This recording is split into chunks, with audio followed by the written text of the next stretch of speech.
আজি 2 নম্বৰ হাজো গাঁও পঞ্চায়ত সমবায় সমিতিৰ বাৰ্ষিক সাধাৰণ সভা হিচাপ দাখিল হৈছে।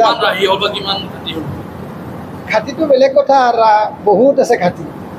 ৰাহি ক'ত হ'ব সেই সমবায় সমিতি বৰ্তমান, কাৰণ বিনামূলীয়া চাউল যোগান ধৰি সমবায় সমিতিৰ পইচা ৰাহি কৰাটো সম্ভৱ নহয়।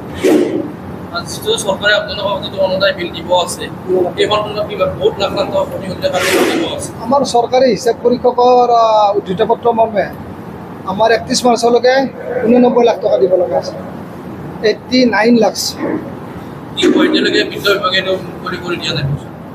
বিভাগীয়ভাৱে মুকলি কৰি নিদিলেও তেওঁলোকে কেতিয়াবা 4 মাহ 5 মাহৰ মূৰে মূৰে একোটা অংশ মুকলি কৰি দিয়ে। 20 লাখ পাব থাকিলে 3 লাখ দিয়ে, 50 লাখ পাব থাকিলে 10 লাখ দিয়ে, এনেকুৱাকৈ মুকলি কৰি দি আছে। বিভিন্ন সমস্যা আছে, কেনেকৈ চলিছে বিত্তীয় সমস্যা? বিত্তীয় সমস্যাৰ কথাটো ক'ব লাগিলে বহুত দীঘলীয়া কথা হ'ব, তথাপি একদম চমুকে কৈছোঁ, ইয়াৰ যিসকল অংশীদাৰ ৰাইজ আছে, ইয়াৰ যিবিলাক শুভাকাংক্ষী আছে, ইয়াৰ যিবিলাক অলপ আদ্যন্ত পৰিয়ালৰ মানুহ আছে, তেওঁলোকে আমাক আৰ্থিকভাৱে যথেষ্ট সহায় কৰি আহিছে অনুষ্ঠানটোৰ স্বাৰ্থত। এইটো আমি তেওঁলোকৰ কৃতজ্ঞতা স্বীকাৰ কৰিছোঁ।